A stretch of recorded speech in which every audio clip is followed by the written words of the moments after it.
पडली उन्हाळी सुट्टी, मग कसला अवकाश. सगळे पळतात आपापल्या मामाकडे.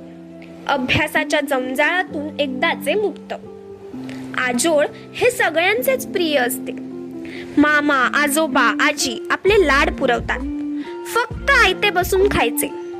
आमचं मूळ घर हे खडकी गावात, पण आमच्या खापर पणजोबांनी नगर गावात येऊन 100 एकर जमीन फक्त 1 रुपयाला घेतली. 125 वर्षांपूर्वी. माझ्या पणजोबांना 8 मुलं. सगळी मुलं शिक्षण नोकरी संबंधी बाहेर गावी गेली. उरले घरी ते माझे आजोबा. आमची भाषा चित्पावनी, जी कोकणस्थ ब्राह्मण बोलतात.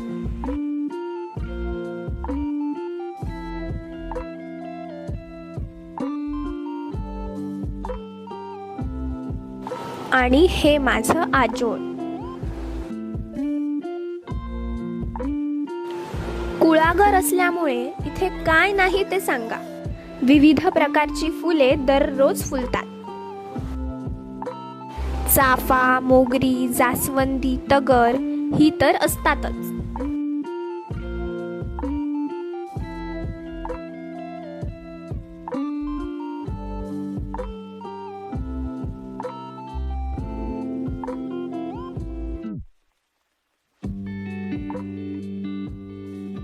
कुळागरात पाय ठेवला की आधी पाट येतो. ह्या पाटाचे पाणी शिंपणीसाठी म्हणजेच झाडे शिंपण्यासाठी वापरतात. माडी, केळी ही झाडे मुख्य. मग माड, सायला, आंबा हे तर हवेच.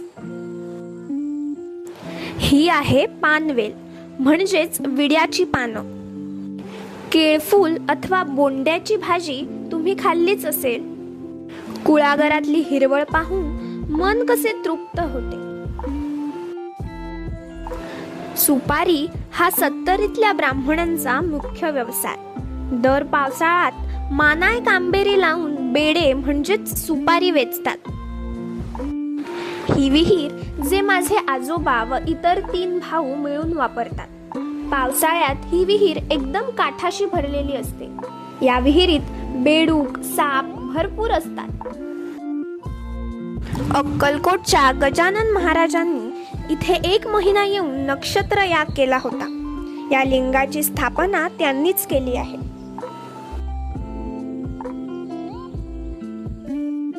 अशा प्रसन्न वातावरणात राहणे म्हणजे भाग्यच आहे. उन्हाळ्यातल्या मुट्टे व काजी, चविष्ट निरफणस ज्याची माझी आजी तांदळाचे पीठ लावून काप करते व त्याची भाजीही केली जाते. मग आजीच्या हातचे आंब्याचे लोणचे, खडे मीठ घातलेले, फणसाचे व निरफणसाचे पापड, जांभळं, अळंबी हे दरवर्षीचेच उद्योग असतात.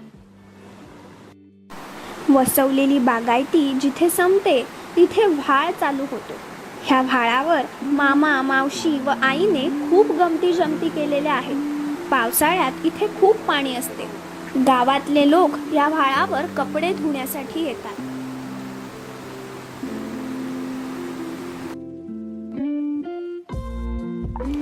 अंगणात विविध प्रकारची भाजी लावणे हा माझ्या आजीचा छंद.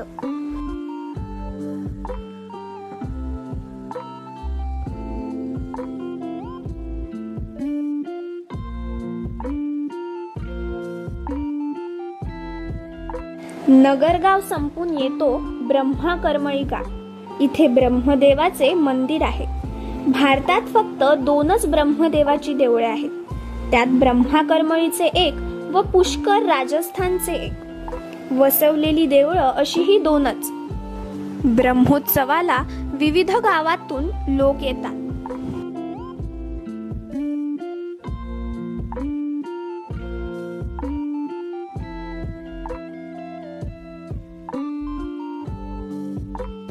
आठवणींचे व मायेचे असे हे माझे आजोळ.